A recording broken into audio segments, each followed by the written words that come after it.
Best Costumes and Props kaniya.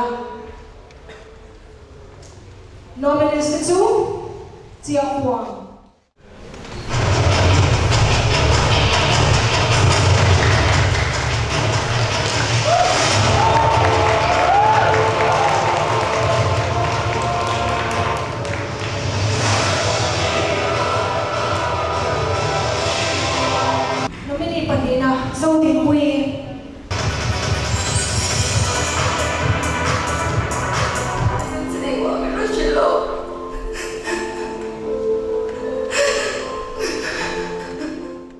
Nominee Patumna, based in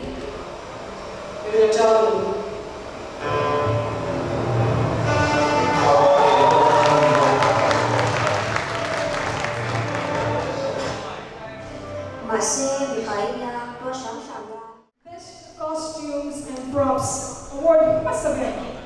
Aniya tumela ang kuna ng guest of honor ng so mga aniyan award. Itong po ang po niya. Best Costume Jia Huang.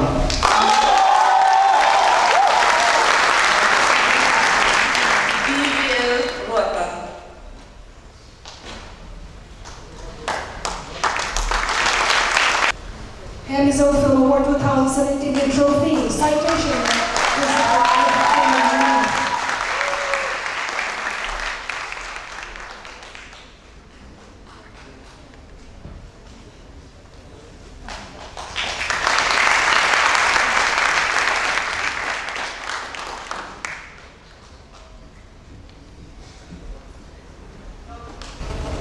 Hello, khóc mày sợi ghế đó con luôn đi mà sao bây giờ thiên này là lòng thú cái sợi này chuan have free award te là thế à thọc tu giống giống cắn trắng tu te star giống giống te anh impact là đâu bây tiền đến hun lụa thế à cái lòng thế anh đi chung vào lòng thú soi một là cho nó tốt bé à, phát hiện thế là lòng thú cái soi này đi, cho rồi là ông ta giống giống thế, biến lòng quy tu thế, chung là lại ăn free biến lòng lượt quy tu thế, chung là lòng thú cái soi đi á, cái lòng này.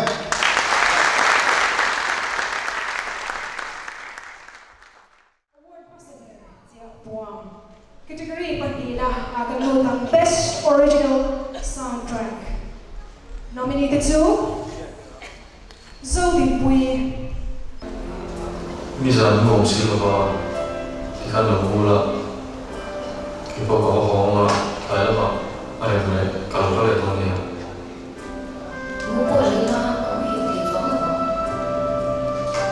Anh muốn làm gì, chơi xem bộ gì, in viên con tôi đi chặt được ngoài. Nominee Pandila, Juan Samsui.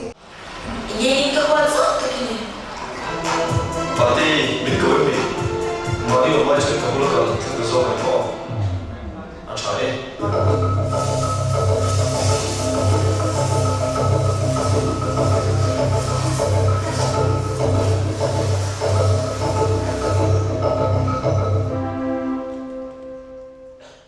Nominee Patumna, Jia Huang.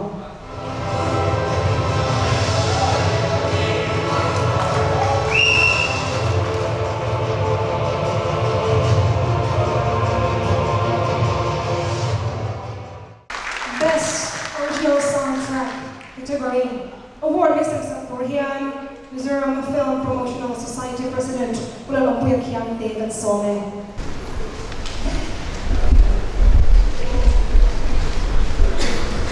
Khoan đông sẵn suy xin đi thăm vùng à.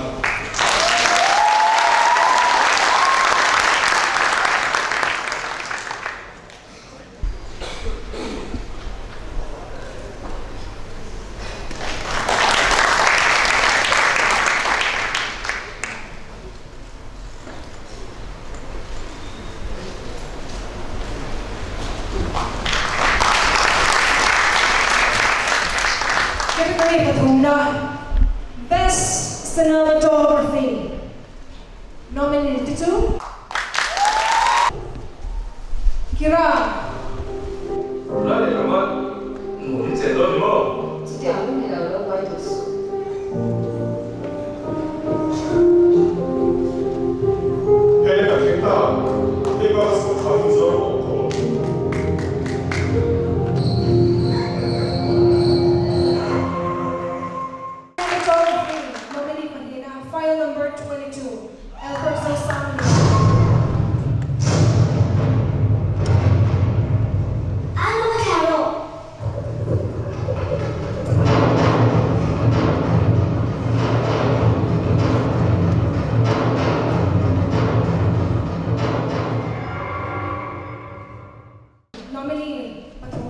Jordan Anna Sarah.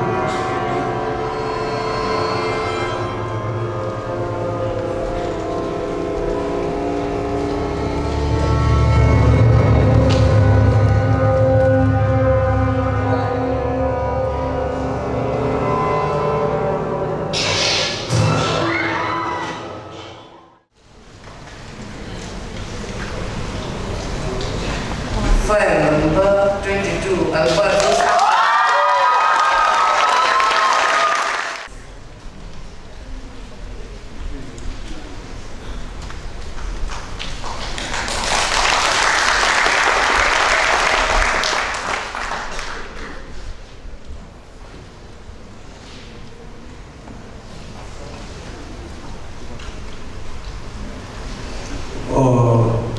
Rồi thế khá là tốt, rồi thế khá định là trường trích để xem càng kia mà càng chẳng tuổi là rất là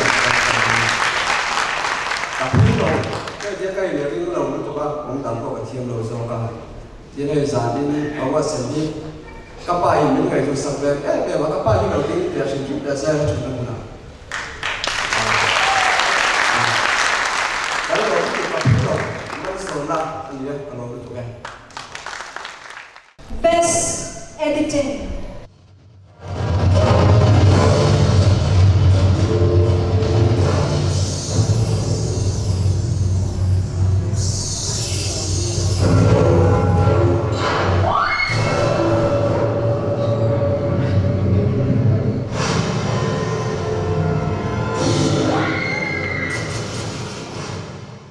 Best Editing. Nominee kanina.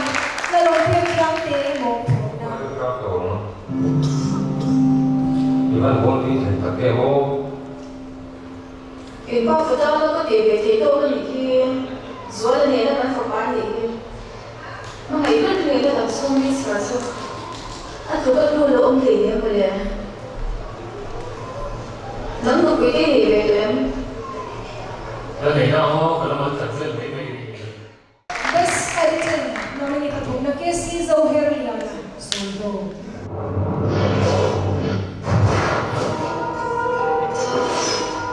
Heitä on Mizoron lahjattiin toisesta selvä.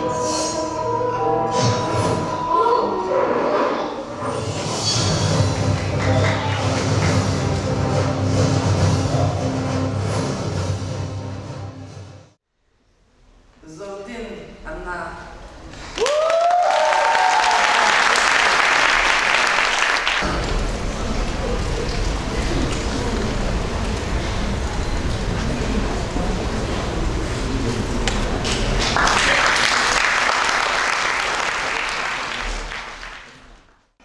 That's on Best Story, Best Script. Nominated to Best Script. Nominee number 1, Clock Day Diary.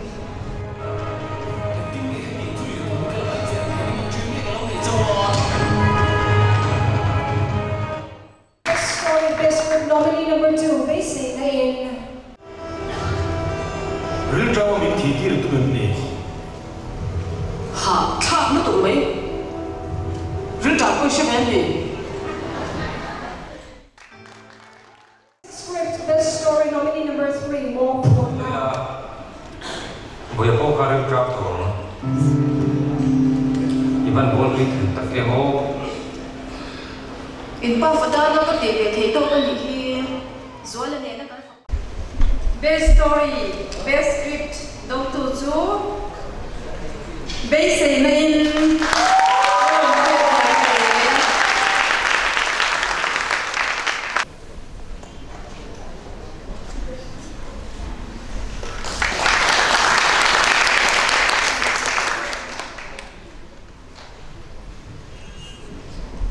Cái đó này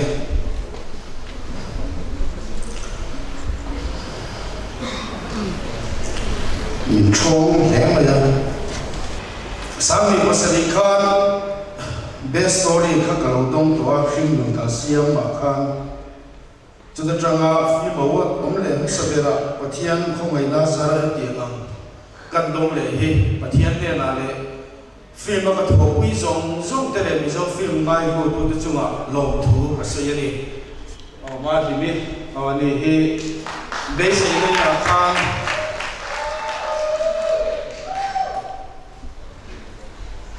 nu pati na so khak ani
Mizo Award 2017 category nakakalun le doon ani adot lehian Best Actor in a Comic Role.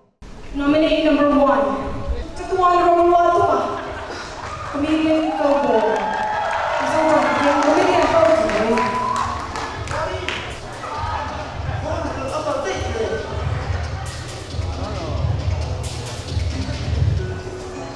kan orang kanga orang buat kuning tak kan kanga semua lai mau yang mau kan mak sung kan kanga mak orang tak jadi buat bela. Best Actor in a Comic Role. Nominee Panina Aldrin Nunpuya.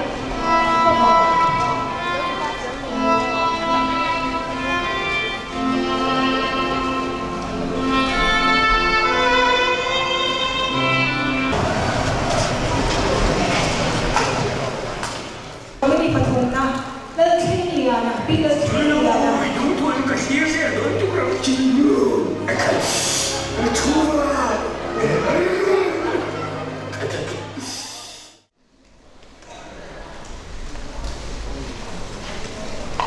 Best Actor Comedian Role. Natuju Sotuan Role Tuma. Tambal Zaudea. Mizo Film Award 2017 category Dole. Best Actor in Villainous Role. Miss Tuan Pa. Nominee number 1 Nalongpuy Kiaute Kuba. 卡里耶，和你政治的 office 一点啊。 Nominee number 2 Joseph Leluntuanga. Film Solo. 你做的大家听了，把刚刚起来走一回。你做这个讨论的投入比是说把你分出来会可吧？啊，我一走去回来没话了。 Best Actor in a Villainous Role. Nominee number 3 Tulavante. 这是不可能的咯。因为你们爱人说给赚买的了，就最大的最大的。刚来上做啊，波罗顺上的，一岁可以拿一两个费做工的呀。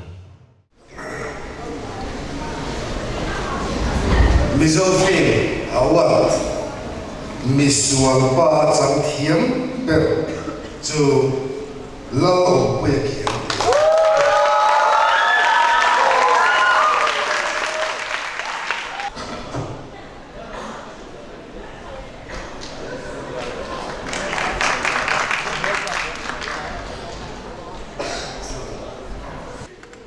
ne khulai ka yan man sual pa min ti thri na zani la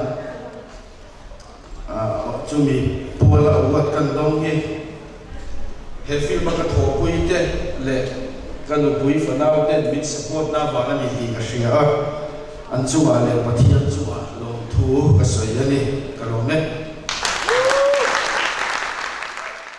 Best documentary film. Nominee number 1. Nun Kutwana Environment. Kan environment ko chime ki kan chima ko mai the mase kan rong le cha de kan ti cheo cha e ma ba nga har sa de ya kan na mi ko chila kan to ne je jong jong si a lo ne ka ma kan rong cha kan cha de ba ngi kan tu na de kan cha da to cha le le a ru rong na da ma kan mu cha le jong ne sa ba de to ra bo ro ko ngai to an no ba ngi kan e me ba. Best documentary film nominee number 2. Aizol Bulno. Robri Valon Sotur in Chansu and the Lea, clear to Fuka. Namasila, Manitsu Zonatur Adana and Dite Sankerzu, Gansiat Sate and Low, Borotam Taxi Kokar and Swan, and Swing and Famatotan Takao Tishalim, Rasul Maya Eno. Misali, kung one maya po ni siya, kasi kung evita maya po, andang kuswana to agana, andang zinsu, antiton, ang tatani. Best documentary film nominee number 3. Mizo ICDS. Department Shangzing, Social Welfare Department, Education Department, Maripin, Pagkakang kung saan at sa Puasun sa Riba kung kanti na nila, kung alawkalan sila, kung saan at sa Puasun Riba Department Weekly Atang Kaya. Mipuita ta ng kalaang na belfa kung tak-tak, chanim tak-peng siyang siyang kuya.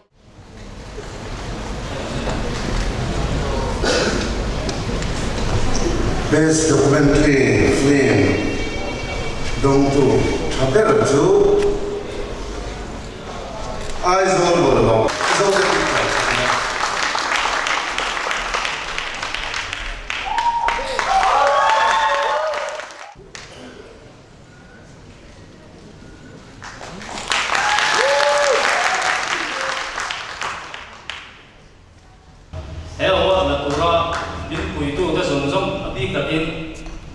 Mizo film cover la kan lu tera tanga going thena min kai khoi tu ula lo pe thiang te kan president ami wal takin lo thu ka khil ni sela he Aizol Bulno documentary kan siam la ya editing di la hian kan thu chil le man lo wa kanau pang ber thi nga min na tam doi na sakhatai le no puya các đồ đàn thế tiền các tiền gì xe thì hai cái phim thủy nó phô nó tăng thêm cái điểm phim thủy nó hảo tập không mẹ và xe cái điểm phao bao à thái mình lâu để đi sạc à thế rồi làm bộ mà mình lâu mà sạc cái cả thì chỗ này là hay anh đi bùi nó ra hay lại là đầu tiên chua cái này lỗ không mấy tiền mình giao làm sổ cả nói là department Visual Art Development Natana Sorkari Nodal Department Nathan Information and Public Relations Department Chunga Rome Mema Andi hi ông lo se chuan Aizol Bulno hi kala khop lek lo Team Mizoram Film Promotional Society member kan ni thena abingi no be tun din la kan ni na hei hi film siam le ha mi konga công minh siêu sắc tu mình cài phôi tu đi à tin mình chỉ là hệ trophy mình làm tu puso mà LPS các phone là cho LPS host tiền cái gì cả anh ấy khá có những cái mà training phim siêu có mình đi vào những cái technical thiếu thế em nhớ I&PR là MFPS trong có ba training của saya mình siêu tiêu tu đi à anh ấy chung là anh ấy bảo tập con lo thu ka sila ni sela tin sanina helai kuna he award sim ngai point walo kal song te in zawai chuma lo thu ka soya he award hian he trophy certificate le hay nunga envelope chumo me chu kan len lo ma hay hian phim siam kuma nasale zolin chakna min pe angti ka be chaya he trophy hi kan thorin la ara I&PR na chok ania hemi tang hian nasale zolin ma kan la ma ka thiam te fi ma ka tho pui te Mizo film tui pui tu zong chuan zai na hian award kan la ni ti kha fi amu alo me Mizo Film Award 2017 Best Short Film category. Nominee number 1 Zualte Onao.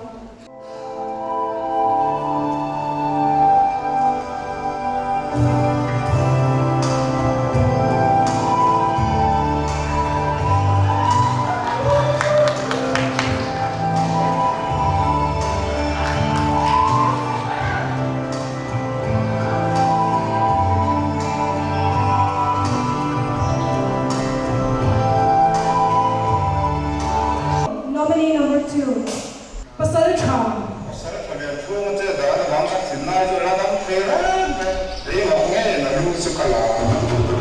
Saya pa, may an may ito, pero mo sa may doon na sin. Irel dana tiang kha tha lo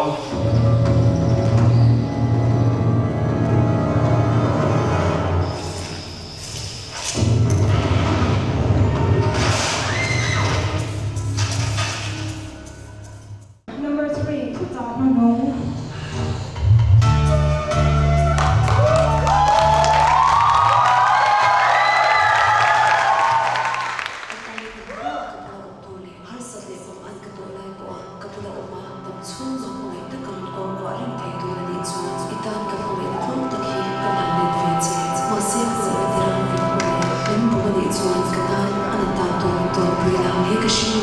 Promotional.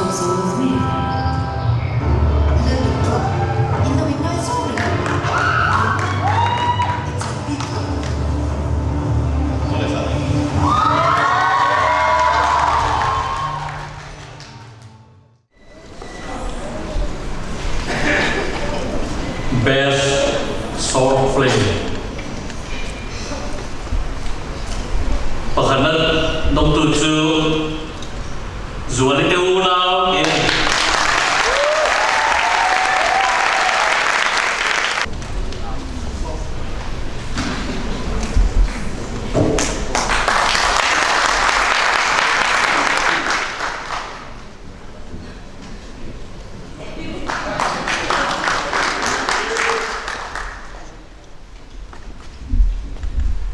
Zualte Onao ka film khani ati munum ber tu chu no pang te khania kini chu asira kalau chang de khania yang no man kan la hi team I o in long thu ka se lo me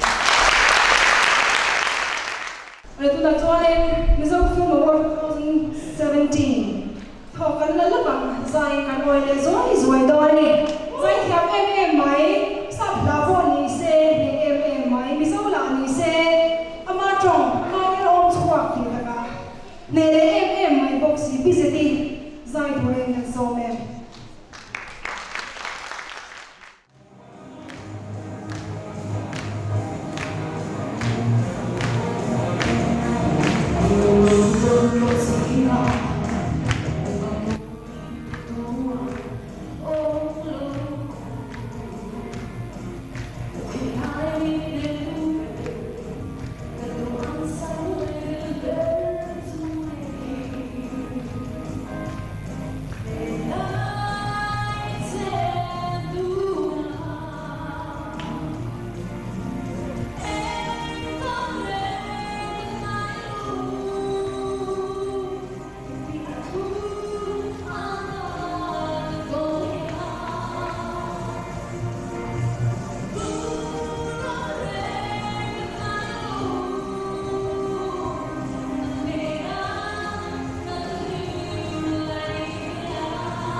Madaluliang Aduliahian Lifetime Achievement Award and Simbolini. Hey award Simbolian and Chief Guest and Kualian Lawin Sana. Let's zoom in to our piano but night and arts lama teaching class 7 line Mizo and painting competition. LG trophy pakhatna alo to ani apa pula dai lava pachwa win video camera ani saka saka chakwa sungyat pani khan Mizo zinga mi pui hwa pa ente to film masaber kathang che ti film asiama saka chakwa sungyat panga khan avoi ni na dan khonge I om ti film asiam chuak lia khati lai khan Mizoram khoshang shanga video show ati hun lai ani awangin atum ai tamshal chwa ani nge Information and Public Relations Department in Video Magazine and buatsaih lai khan ani hian production akhoi sakchin hemi nu hian mimal pol ko shan le so ka te drawing film eni moza ta siam le a film lama zina nei lava hobby ang siam ani awangin zirna lama ka san le tari ani film making course ka so hu in Film and Television Production as only a hemi pu hian production lama producer le new stringer ni in phailama na thokchina documentary le feature film tam tham tak asiama ai sola production telecast ni khan Mizo tugin egmosa ta siam chun chom lepo PPC notice Guwahati ta na film siam chin lai khan a film te hi rating sang berata chin ani tu an shat tierbo tuna hian ani hi Mizoram Film Promotional Society a hian petrol ni mekin Mizo film ta hian a thiam na le a theina zong zong ta din film siam tu te kan kan lung pui pui mo tak ala ni reng ani Mizo Film Award 2017 Lifetime Achievement Award dong tu pulal song hian a pachwa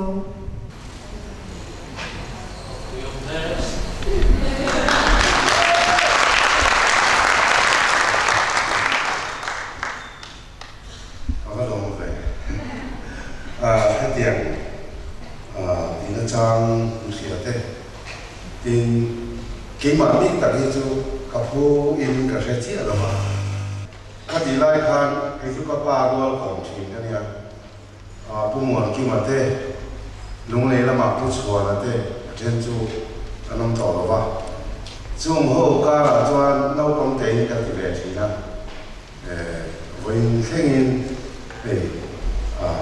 Information and Public Relations Department,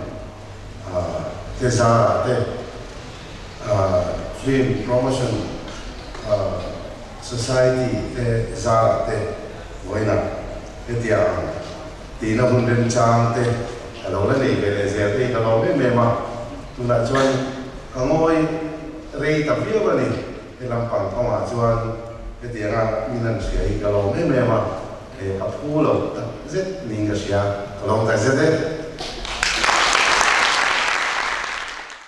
Mizo Film Award 2017 category Best Supporting Actor Male. Nominee number 1 Johnny Lalrem Ruat Puya. Film based in Nominee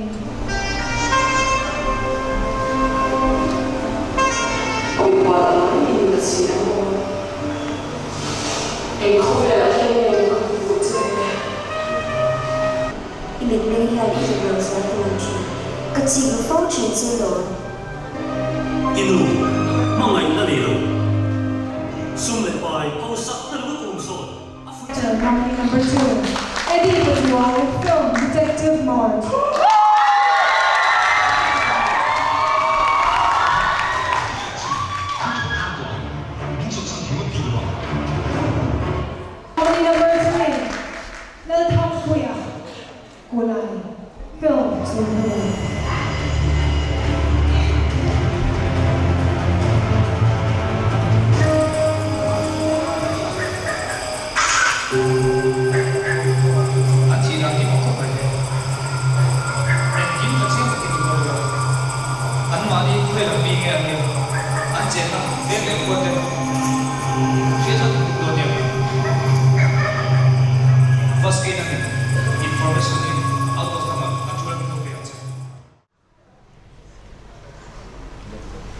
Best Supporting Actor 2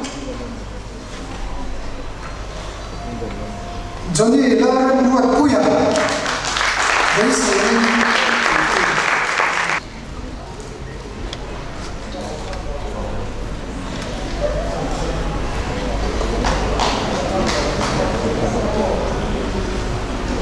Ama arong kalte ngawa kafir maka besile in film devoting to ani azanina awa andong in apu in kasia in diktu ten anen dikdan asal baik kan kosiat pui lawan sungin apu in kasia ani mundang tangakan solai kan so ko ano sang berju Johnny Lauren Road puya role play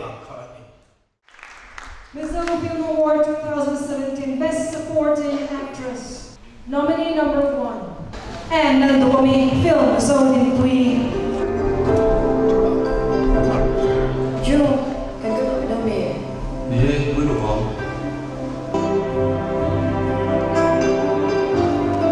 Ju, ngat mi ke chung kan lam sang dia ko tia. 이거 어떻게 돼요? 재미나. Ke chung kan ba zo de de. 아, 저거 봐. Am tu ye. Nominee number 2, Lalong Swali, file number 22.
Best Supporting Actor, Female, 2, Annie.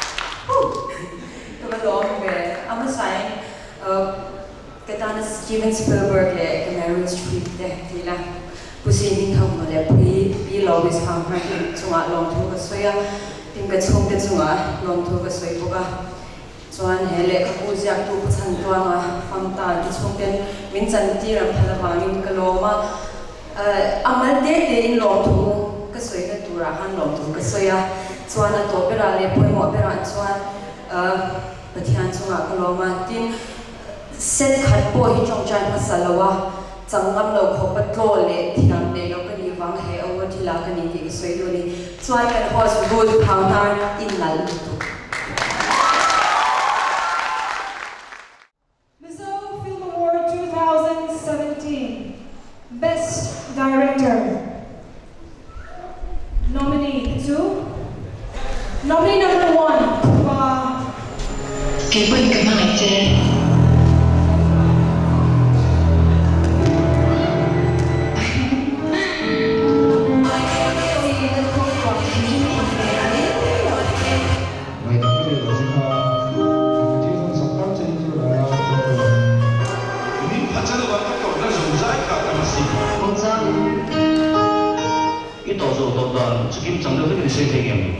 동해 마불 치러 니자 가는 게 카디 전진 오피스인데요.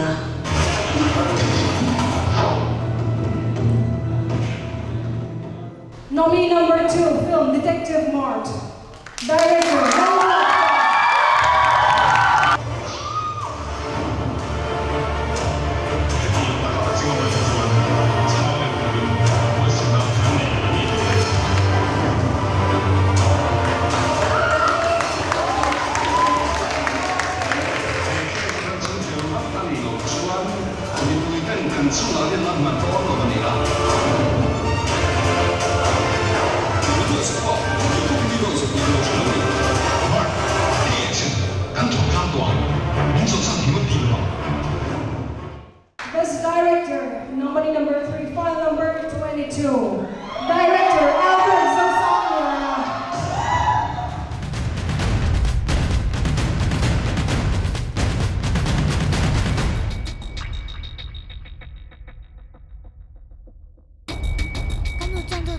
Chỉ là cần soi cho director hiệu quả mỗi em mày nghe best director compare thiệt rõ tất cả mình nó lòng quy hiện để best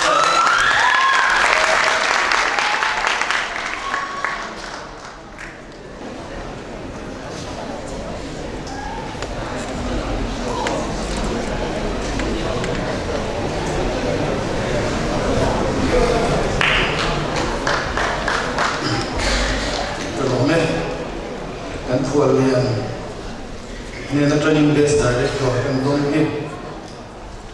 Saka jumpa semua perubahan best actor. Mizo film award masa berapa dong? Award to api yang best director le best script kadong sih. Zagi na cumi di pun kalau bumi kerja patian ni lah kalau mana kalau meh. Mizo Film Award 2017. Kung saan ni song pani atanga tuon October King Film Siam feature film song ni panga documentary song pathum short film pathum zinga chu song song zinga kan jury then best actor tana nominee at Siam Tetsu. Nominee number 1 George Casey Zoram Siama film Anhana.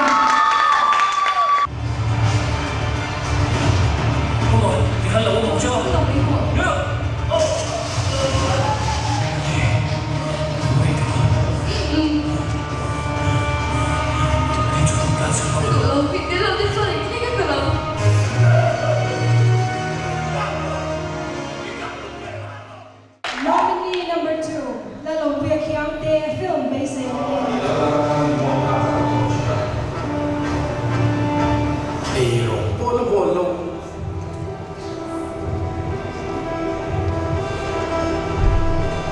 Real min titir tu ni. Intikan macuan dalam koma yang lain.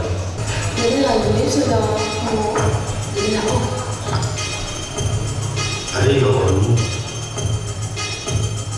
Ada yang baru.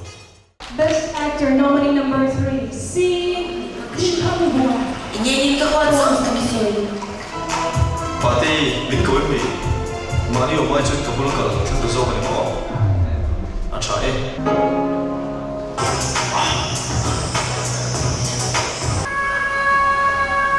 Mungkin harus. Kacau. Damai, Mike. Bisa cakap mo. Mizo Film Award 2017. Best Actor to George Casey.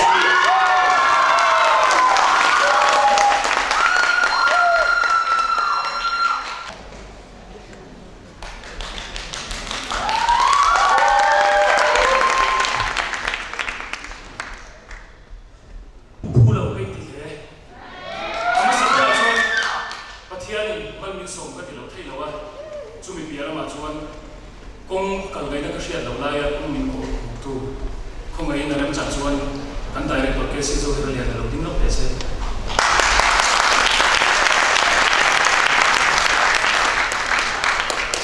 Cuma yang kalau saya cumi biara mah, kau biara kami ngayon sanggar, kapay masih nak yang orang tua, mak kau ngayon dalam tinggal sampai dalam biasa.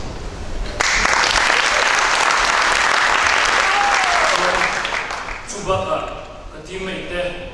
Le mi film mai nam ko sok le zena ro al khom ke kan film chana mi lo saka mi lo mai san der sak tu te sok sok chuba kalo ma chuan ato kharnan hemi hun buatsaih tu I&PR tele NFS te chuan thinglung takin lo thu se ni kalo me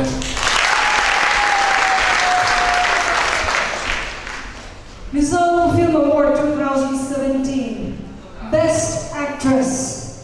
Kung saan ni song pani atanga boin kaya film helu zong zong zina jury ten Zhang Tiang berbetia an kan tua nominee to nominee number 1 Vasquez Clown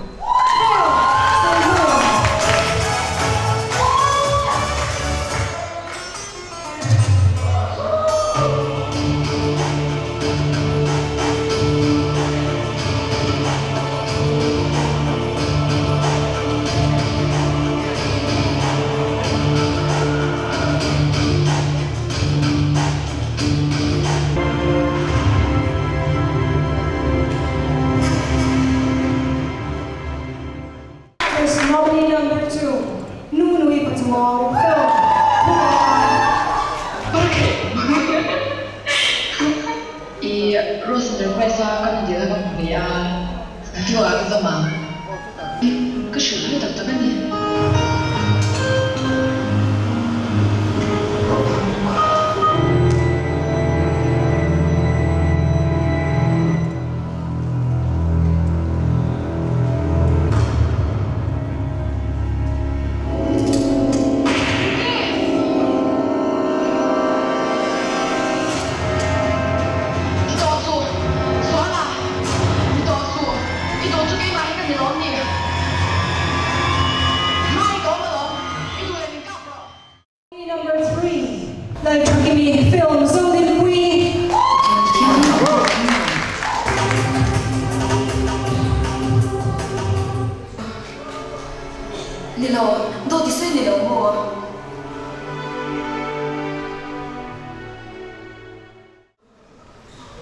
Best Actor Female 2 Vaskita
Mizo Film Award 2017 category Nung Pair Best Film.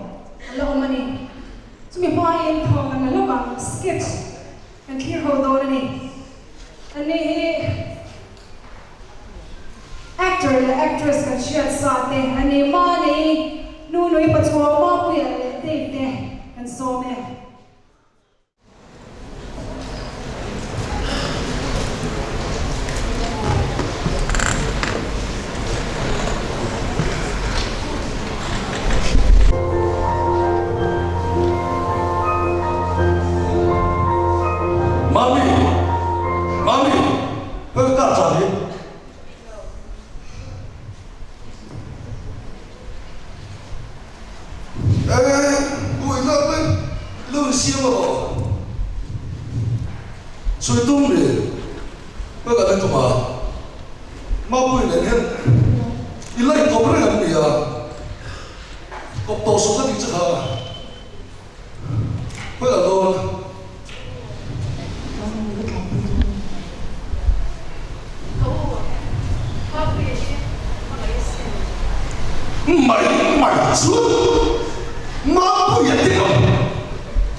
lim ngồi mất chuyện à tụi mày đi còn ai nói đâu không phải tất nhiên tiền hay lắm được mà mua thế mày nuôi được chứ thì đừng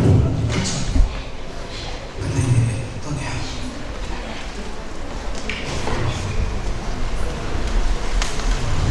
em kiếm dùng số này em买cái ring về chứ thì dùng dùng số in cầm không phải chứ cái hình nó biết gì tôi mình mang lại cái đó thế mày nuôi được chứ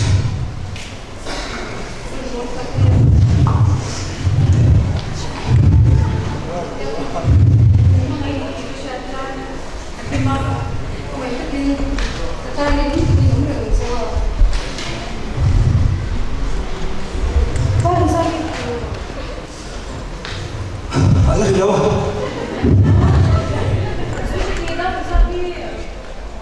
Một chuyện đấy. là cũng đến lại rồi nha, hai đứa thì xin chào, xin,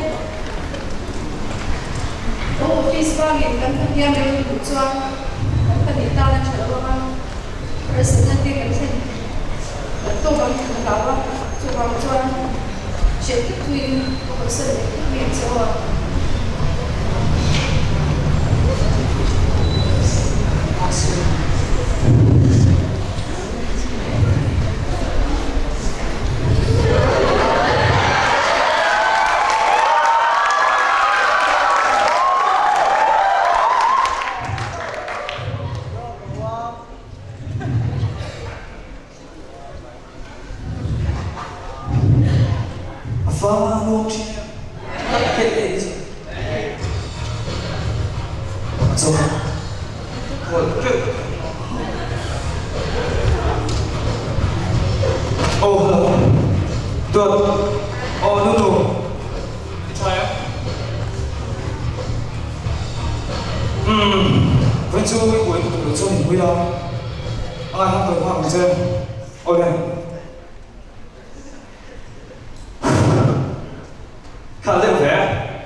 là khám tôi với ông vì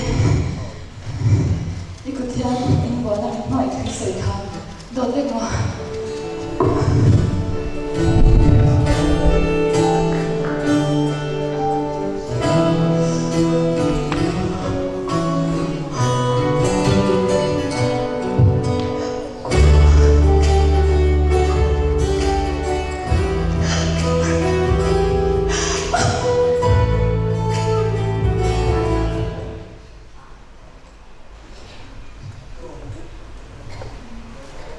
Invite thì rồi. Invite thì rồi.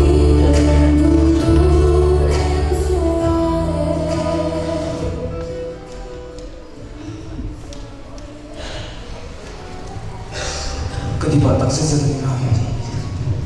Mà chỗ của nó thì chỉ mang toàn chuyện cái này.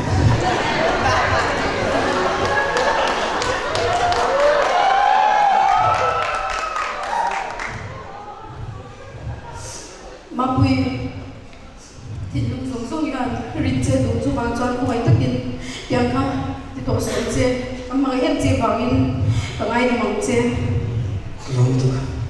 Ipun. Cia. Nanti kalau ibu pulang ke mereka, akan satu orang aja.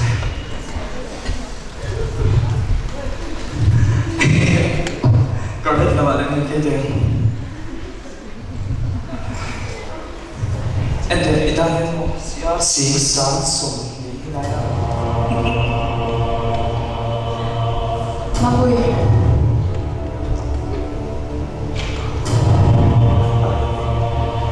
bukan kesalahan saya.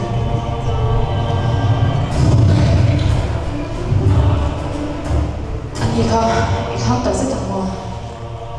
Oh, ani tak mau itu.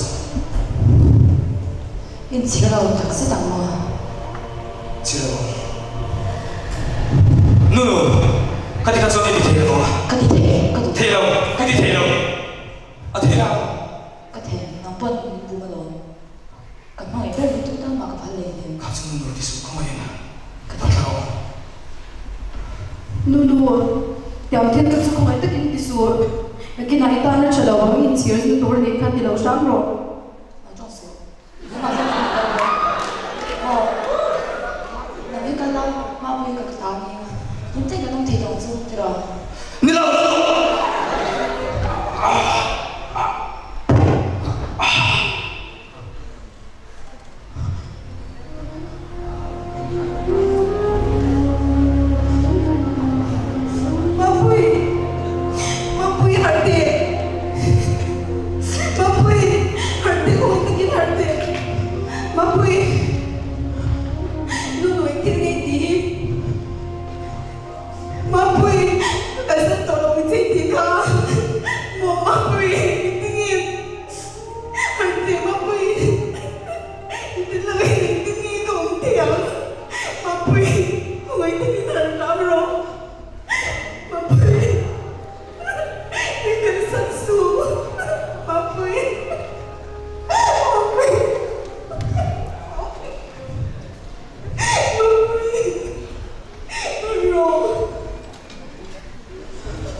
Mizo Film Award 2017 category November.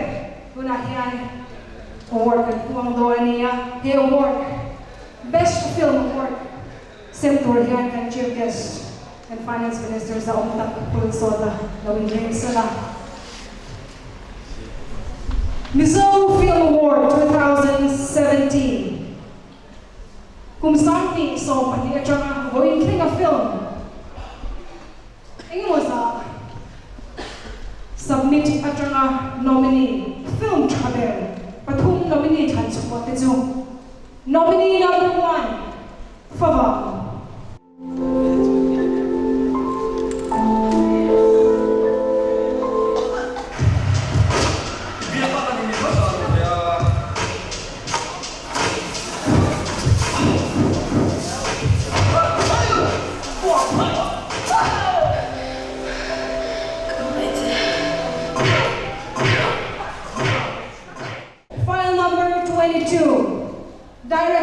Albert Zosang Liana.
Nominee number 3, Sulhu.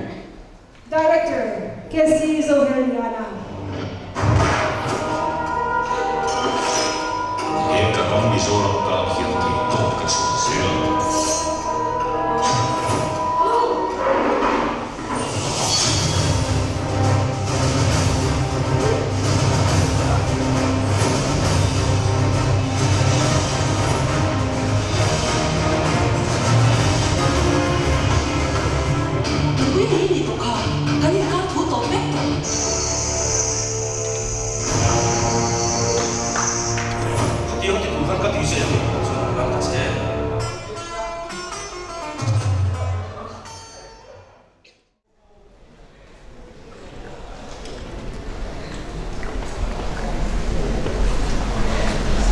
Zofir, belum ben. Karena ya, apa Zosang ya.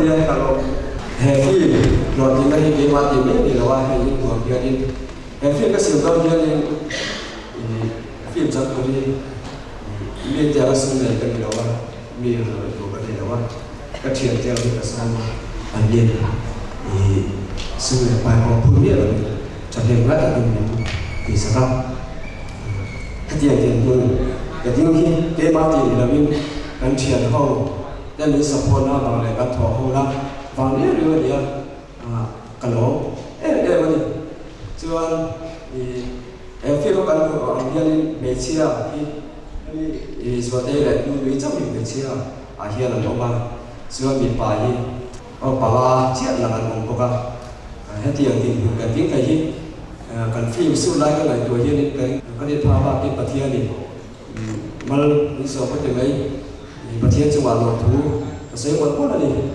Dia sesuatu ni lepas deh, orang try oma, andi tu guna loting biasa. Kalau dia mana zani, dia tu kita ni.